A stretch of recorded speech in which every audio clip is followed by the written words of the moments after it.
भीमशक्तीतर्फे आज या गोष्टीसाठी आम्ही सगळे बीड जिल्ह्यातील प्रमुख पदाधिकारी शासनाकडे मागणी करत आहोत की आमचे महामंडळ जे आहेत, महात्मा फुले मागासवर्गीय महामंडळ, याला जो निधी ठप्प केलेला आहे तो पूर्ववत सुरू करावा, जेणेकरून आमचे विद्यार्थी परदेशात जाऊन शिकतील, उद्योगधंद्याला लागतील, व्यवसाय सुरू करतील आणि त्यांचा उदरनिर्वाह चांगल्या प्रकारे सुरू करतील।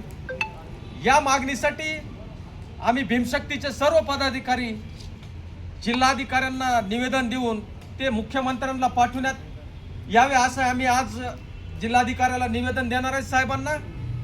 मौलाना आझाद आर्थिक विकास महामंडळाबद्दल पण आमच्या भीमशक्तीचं आंदोलन आहे, त्याबद्दल आमचे भीमशक्तीचे कार्याध्यक्ष डॉक्टर शेर खान हे आपल्याला त्याबद्दल माहिती देतील। मौलाना